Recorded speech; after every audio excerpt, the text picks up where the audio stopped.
Hi Libra, welcome po sa ating channel. Ito ay yung daily gabay tarot reading for March 21, 2025. Please be reminded kung naka-resonate kayo, comment down. Kung hindi kayo naka-resonate, ibigay niyo po sa iba kasi general reading po ito. This is for you Libra ngayong March 21, 2025.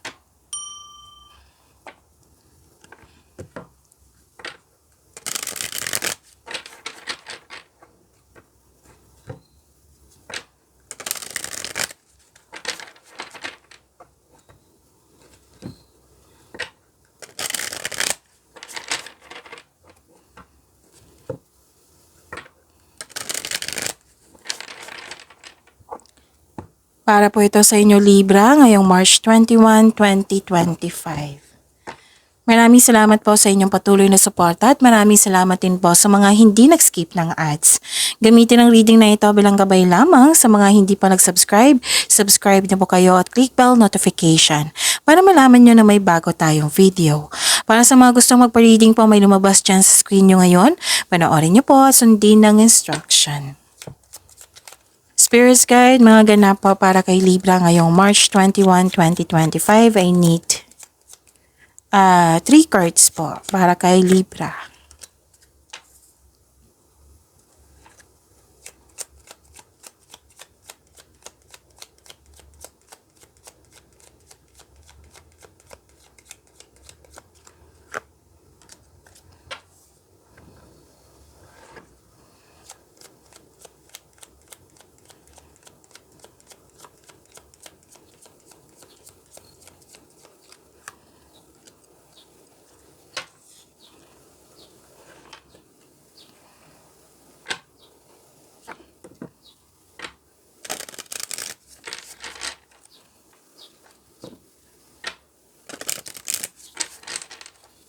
Spirits, guys, angels, archangels, guardian angels, message nyo po para kay Libra ngayong March 21, 2025. I need 2 cards po.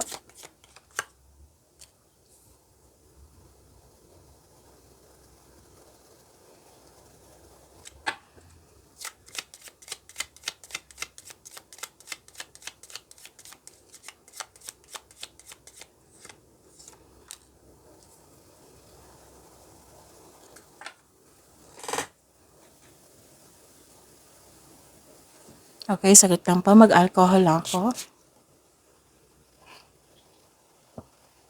Okay, Libra. Ngayong March 21, 2025.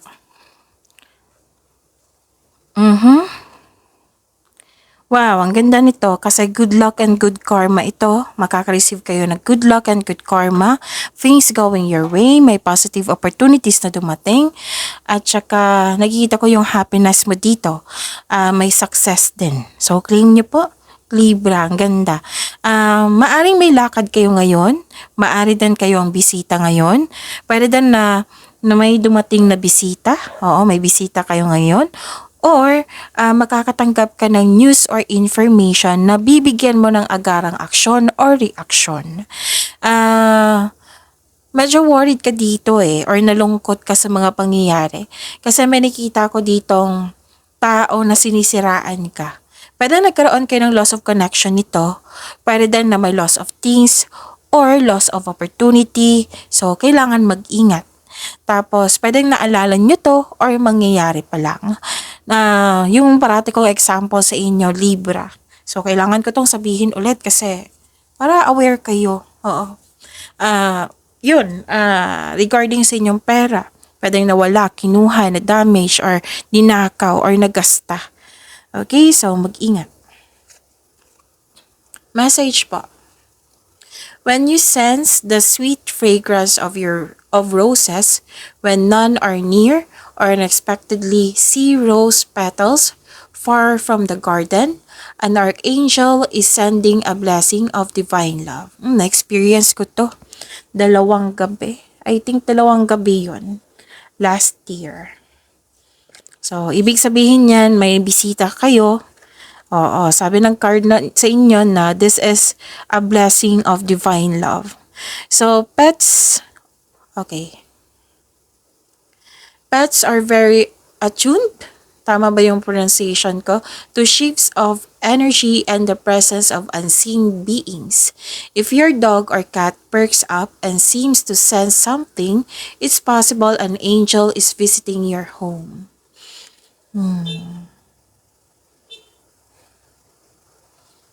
Okay. Spirits guide, ano po yung energy ni Libra ngayong March 21, 2025?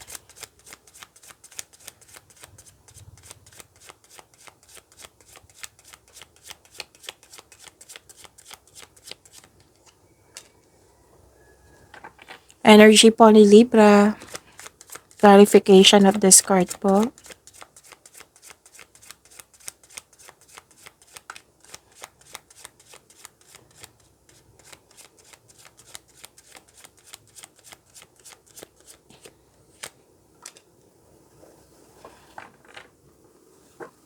Okay. Kung may narinig kayo or may nakita kayong repeating message, meaning to say, pinupush ng cards niyan kasi ang ilan sa inyo hindi pa binigyan ng atensyon. Na kung maaari din po, bigyan niyo po ng solusyon at aksyon. Remember, Libra, at the end of the day, alam mo na ikaw lang taong may kakayahan at responsable na gumawa na sarili mong katotohanan at kinabukasan. So, ano yung energy ni Libra? Nag-clarify siya, oh. Yes, nag-clarify siya. Yung sabi ko kanina sa inyo na may sinisiraan ka, pwede nagkaroon kayo ng hindi kayo nagpansinan, loss of connection, may conflict and argument. Conflict or argument, may nakita ko dito, or challenges sa araw na ito. May pagkawala, paninirang puri, or panulokong magkaganap or nagganap na iniisip nyo ngayon. Mag-ingat sa mga sinasabi at ginagawa. Oo, baka mas matrigger eh. Okay? So this card tells you na ang pagkakaroon ng pagtatalo or pag-aaway sa isang connection sa isang tao ay natural element of all relationship. Dito mo rin makilala ang iyong sarili kung paano ka mag-handle ng ganitong sitwasyon. At dito mo rin malalaman kung right time bang mag-walk away, mag-desisyon. So nagkaroon ng conflict dito. So, addressing hurt feelings often leads to improved communication. So, improve your communication at yun, mag-usap kayo. So, anong tawag nito? Mag-usap kayo hindi sa kung sino yung talo at panalo, hindi sa kung sino yung tama at mali. Kundi mag-usap kayo para magkasundo kayo ulit at magkaroon ng magkasundo kayo ulit at magkaroon ng adjustment. Okay? Pwede din ang ilan sa inyo dito nag-decide na umiwas na. Yung mag-give up na ako kasi sobra na. Oo. May ilan sa inyo may nakita ko dito. Pwedeng separation to or iniwan mo talaga kasi nga give up ka na. Pwede din ang ilan sa inyo na gagawa ng paraan na magkaayos kayo ulit.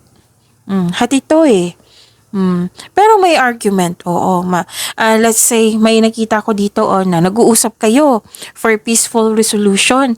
Pero ang ending, yun na, may nagkaroon na ng argument. Kasi nga, yung sabi ko sa inyo kanina na mag-usap kayo kung hindi sa kayo mag-focus kung sino yung tama at mali, kung sino yung panalo at talo. Mag-usap kayo para magkaroon ng adjustment, para magkasundo kayo.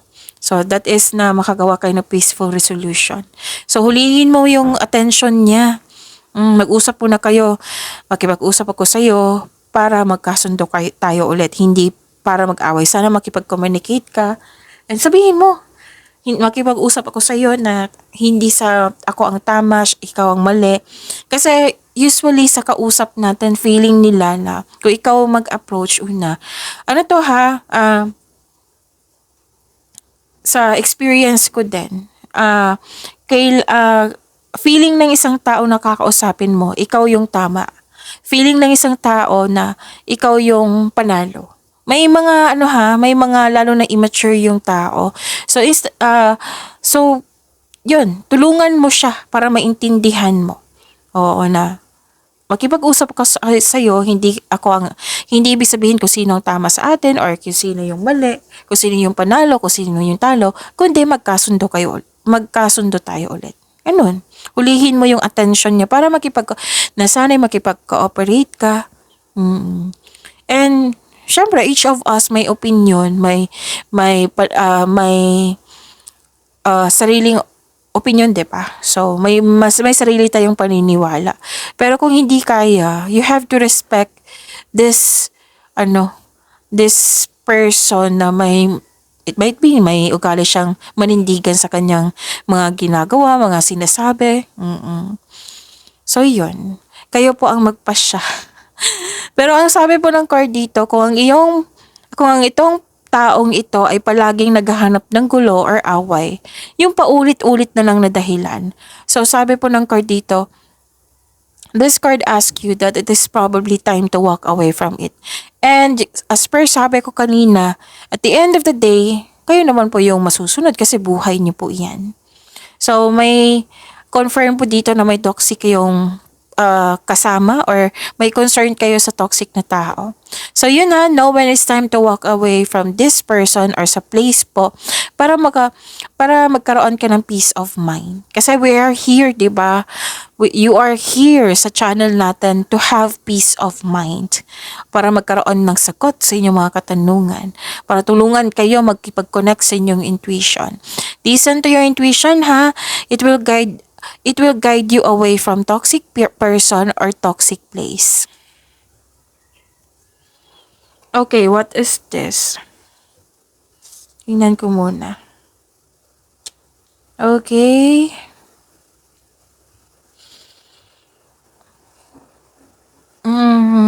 Nakikita ko dito na nagkaroon po ng you're feeling defeated sa mga nangyari. May away talaga. Dalawang card na mismo nagsabi nito na may away. At sa oracle cards nyo, yung nabanggit ko kanina, na sinisiraan ka, nagkaroon ka ng loss of connection, may away nga. Kaya mag-ingat po. So, may sitwasyon po na may sitwasyon dito na kahit hindi kaya, laban pa rin. Lumalaban ka. So, nagkaroon din ng delay at blockages. Nagkaroon ng pagkabalisa at pagpapahiya, nagkaroon ng blockages, yung against yung tao sa inyong desisyon, ideas, plano. You felt defeated nga. May naramdaman kang pagkatalo. Na, sukong-suko na ako, ayoko na. Ganon. May ganyan kang salita. So, yun. Hanap ka ng kausap na yung very genuine na marunong mag-keep ng secret or the safest way kung may trust issue ka sa isang tao, then mag-journal kayo or mag-diary kung mahilig kayo, ha? Oo. So, kasi making a journal para it will lead you na maging mahinahon ka at masuri mo ang sitwasyon. Kasi sa journal, masuri mo dyan kung ano yung response mo, kung ano yung ugali mo, ano yung response niya, kung ano yung ugali niya. Mahanap mo din yung pulot dulo ko bakit hindi kayo nagkasundo. Mahanap mo rin din yung sagot sa inyong mga katanungan, may solusyon sa problema. Makatulong talaga yung journal. Ang laking tulong ng journal. At malalaman mo rin na nang paulit-ulit na lang, nako, ito yung date na inulit na naman niya. Malalaman mo na paulit-ulit na lang yung ginagawa niya. So, yun. Spirits Guide. Career and money po ni Libra ngayong March 21, 2025.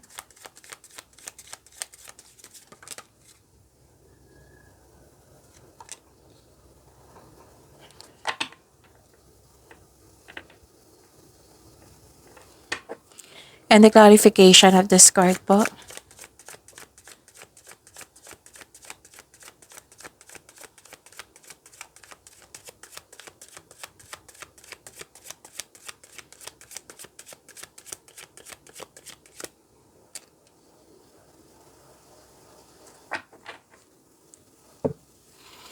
Okay. Sa career and money niyo po. Okay. Nakikita ko dito na nagkaroon po ng disbalance. Oo. disbalance, pushing for results, may disunion, may conflict of interest, naging impatient, hindi nga hindi stable. Oo. So, may nakita ko ditong unfair treatment sa isang tao. May disbalance, unfairness in connection sa isang tao. May problema sa pera. Nag-struggle ka sa changes dahil nag-look back ka sa nakaraan, sa mga nangyari na. So, ang advice ng card nyo dito, try to look at what you need now in the present, and please know that you are guided to find peace. So, you are divinely guided po.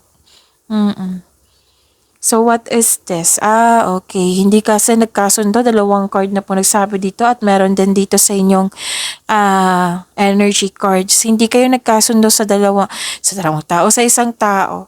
Or let's say may connection ka sa dalawang tao. O na concerned ka rin. Nakita ko dito yung hindi pagkakaisa, disbalance pa rin Dalawang card na po nagsabi niyan. Dito sa career and money nyo. May frustration, may separation, may promises na hindi nabigay, may avoidance of choice, or yun nga, overcommitment. Nalilito ka sa paggawa ng desisyon, maaring tutol talaga tong taong ito. Kasi lumabas dito sa energy cards nyo na may tutol po. Oo. And dito din sa dalawang card, may tutol sa inyong desisyon, ideas, plano, nagkaroon ng disbalance or disconnection sa isang tao, hindi nagkaroon ng balance sa inyong connection, ang isang tao naging dependent sa iyo. So, yun, yung sabi ko kanina sa inyo regarding sa, di ba, sa pagsusulat sa journal, na kailangan nyong hanapin kung ano yung punot dulo sa inyong concern para mabigyan nyo ito ng solusyon. Okay? Ano yung look inward to see where you can find the source of this harmony? Ano yung punot dulo? Ano yung rason kung bakit kayo hindi nagkasundo? Para mabigyan mo ito ng solusyon po. Para sa pag-usap nyo, ma-refer mo at magkaroon kayo ng excuse me. Magkaroon kayo ng pagkakasundo. It might be na kayong dalawa mismo ang maghahanap ng solusyon nang dahil sa para magkasundo kayo ulit. Adjustment po ang tawag niyan. Okay? So, yun.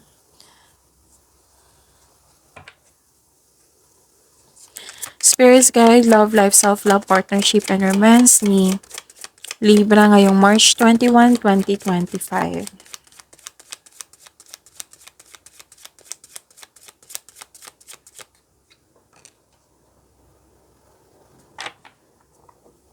Ano ito? Kasi bago Actually, matagal na to na napansin ko hindi ko na nagamit yung cards. So, yun. I consider it na bago pa rin kasi yun nga, yung mga art dito. Kailangan kong masigurado. Okay.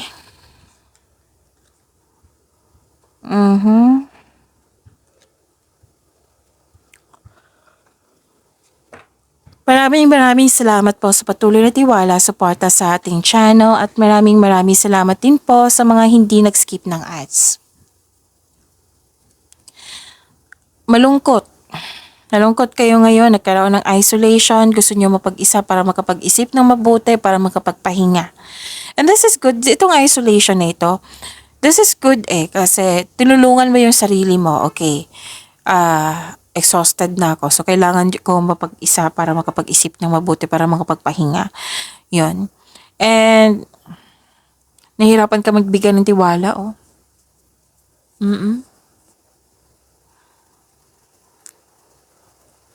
So, ang advice kasi ng card dito at dito rin sa energy card nyo na kailangan nyo ng support. Kailangan yung may kausap. So, ang advice ng card dito, it's time to reach out for support and connection. Maaari din na kasi mistrust nakikita ko dito na nahihirapan ka magbigay ng tiwala sa ibang tao. So, yung sabi ko sa inyo, journal. Kung hindi man journal, then talk to your intuition. Magtanong kayo. Oo. Use your intuition to guide you. Kasi sa intuition, 'di ba, sa mga hindi nakakaalam, Siya yung magsasabi kung ano yung next action mo at siya magtuturo sa right path patungo sa success. Siya din yung magsasabi sa inyo noon may nangyari na hindi mo alam. Siya din yung magsasabi na may taong hindi totoo sa iyo. Okay, ano pa?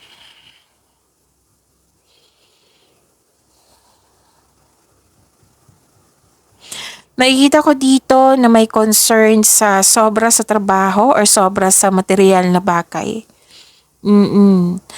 Yan yung concern na sobrang focus sa wealth and possessions. So, whether single ka man sa buhay mag-asawa sa mga may relasyon ha. So, this card tells you na focus kayo sa emotional and mental stability. Kailangan nyo mag-relax and listen to your intuition. Dalawang card na mismo nagsabi niyan ha. So, yun. So, that is a repeating message. Alam nyo naman, pag repeating message, bigyan ng atensyon, solusyon, aksyon kung maaari po. Pagyamanin niyo po yung blessings na binigay sa inyo, Libra. See you tomorrow. Please like, subscribe, and click the button for notification para updated po kayo sa daily tarot reading natin. Maraming salamat.